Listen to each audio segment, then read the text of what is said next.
আসসালামু আলাইকুম প্রিয় দর্শক, আবার বরাবরের মতো একটি নতুন ভিডিও নিয়ে হাজির হলাম আপনাদের সামনে।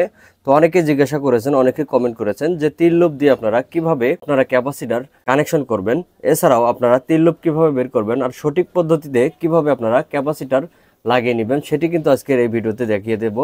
তো আপনারা মনোযোগ সহকারে যদি আমার এই ভিডিওটা দেখেন, আশা করি আপনারা কিন্তু খুব সহজেই এটি ফ্যানের ক্যাপাসিটর আপনারা লাগিয়ে নিতে পারবেন। আমি ইতিপূর্বে 4টি লুপ দিয়ে কিভাবে ফ্যানের ক্যাপাসিটর তৈরি করতে হয় অথবা কানেকশন করতে হয় সেটি দেখিয়েছি। এবারে আমি 3টি লুপ দিয়ে কিভাবে করতে হয় সেটি দেখিয়ে দিব। আপনারা মনোযোগ সহকারে আমার এই ভিডিওটা দেখবেন। তো আমরা এখানে যদি একটি ক্যাপাসিটর নিয়ে নিচ্ছি, তা এরপরে আমরা এখানে 3টি লুপ দেখতে পারতেছি, আপনারা খেয়াল করবেন। তো এটি আমাদের হচ্ছে স্টার্টিং কয়েল আর রানিং কয়েলের দুইটি প্রান্ত আমরা শর্ট করে নিয়ে বের করে নিয়েছি। এই সাইডের আমরা এটা এই সাইডে যদি রাখি, আমরা এই সাইড থেকে দুইটি কয়েল শর্ট করে নিয়ে আমরা এই একটি লুপ বের করছি। এটা আমাদের ডাইরেক্ট 220 ভোল্ট ঢুকবে। এছাড়া আমাদের দুইটি কানেকশন থাকবে, এটি আমাদের হচ্ছে স্টার্টিং কয়েল, এটি আমাদের হচ্ছে রানিং কয়েল। আমরা যদি এই দুই জায়গায় দুইটি ক্যাপাসিটরের কানেকশনটা দিয়ে দেই, আপনারা খেয়াল করবেন, আমার সাথে মনোযোগ সহকারে দেখবেন। আশা করি আপনারা কিন্তু নিজেরাও ফ্যানের ক্যাপাসিটরগুলো লাগিয়ে নিতে পারবেন। তো আমি সর্বপ্রথম বলেছিলাম যে এটি কিন্তু আমাদের দুইটি লুপের এক প্রান্ত। তো এটি আমাদের 220 ভোল্ট ঢুকবে, আর এই দুটি আমাদের হচ্ছে এই প্রান্তের দুইটি কয়েল, এটি হচ্ছে রানিং কয়েল, এটি হচ্ছে স্টার্টিং কয়েল। আমরা এখন এই জায়গার মধ্যে কানেকশন, এসি কানেকশন কিভাবে দেব সেটি দেখিয়ে দিব। আমাদের এখানে দুইটি লুপ রয়েছে, মনে করবেন এই দুইটি আমাদের হচ্ছে 220 ভোল্ট এসি কারেন্ট। তো আমরা এখান থেকে এই এসি কারেন্টের কোনো প্লাস মাইনাস হয় না, আপনারা যেটা যেখানে লাগাইতে পারেন, কোনো সমস্যা নেই। তো আমি এই দুটোর মধ্যে লাল তারটি লাগিয়ে দিব।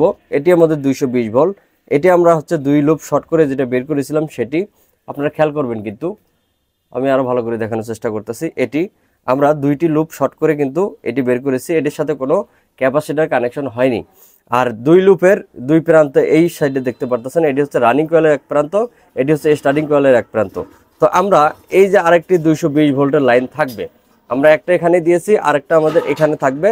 এটি আমরা কোথায় দেব? আমরা স্টার্টিংয়ে দেব না, আমরা এই যে রানিং কয়েলের যে প্রান্তটা থাকবে সেটিতে আমরা এটি কানেকশন করে দিব। দিলে কি হবে? আমাদের কিন্তু এখানে ফ্যানটি সুন্দরভাবে ঘুরবে। এছাড়াও আপনাদেরকে বোঝানোর জন্য আমরা মাল্টিমিটার দিয়ে আপনাদেরকে বোঝানোর চেষ্টা করব। প্রিয় দর্শক, আপনারা খেয়াল করবেন, আমরা একটি মিটার নিয়েছি, এখানে কিন্তু 2000 ওহমসে দিয়েছি। এবারে আমরা এই কানেকশনগুলো আবার খুলে দেব, দিয়ে আপনাদেরকে বোঝানোর জন্য আমরা দেখানোর চেষ্টা করব।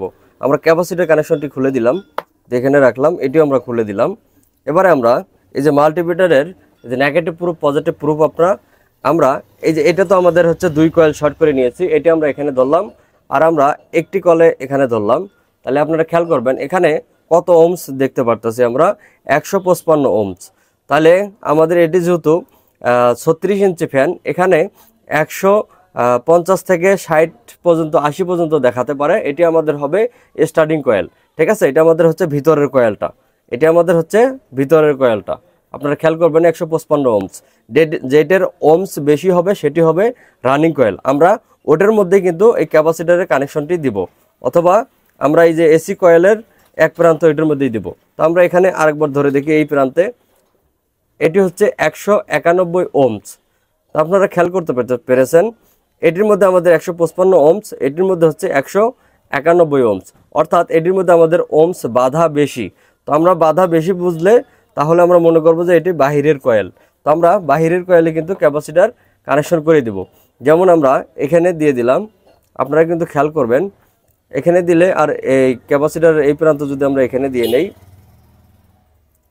দিলে আমাদের কি হবে? আমরা যে মিটারটি ধরলাম এখানে একটি, এখানে একটি, আমাদের এটির মধ্যে বাধা দেখাচ্ছে কত?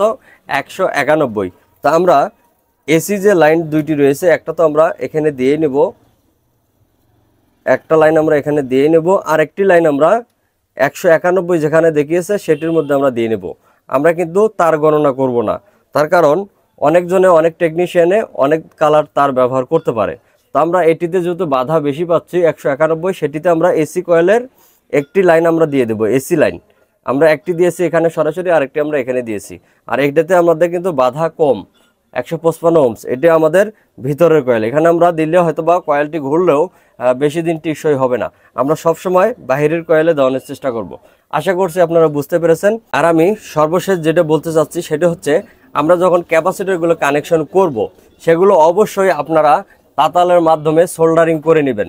এতে কি হবে, এই যে এভাবে সোল্ডারিং করে নেবেন, এতে কি হবে আপনার এখানে কিন্তু লুজ কালেকশন করবে না। যদি আপনার এই ফ্যানটি এইভাবে মোড়ন দিয়ে রেখে দেন ক্যাপাসিটরগুলো, তাহলে লুজ কালেকশন করলে কিন্তু অল্প দিনের মধ্যে কয়েলটি পুড়ে যেতে পারে অথবা নষ্ট হয়ে যেতে পারে। আপনারা সবসময় চেষ্টা করবেন আপনারা এই যে ফ্যানের যে ক্যাপাসিটর লাগাবেন আপনারা এইভাবে শর্ট করে দিয়ে নেবেন তাতালের মাধ্যমে। আশা করি ভালো থাকবেন সবাই।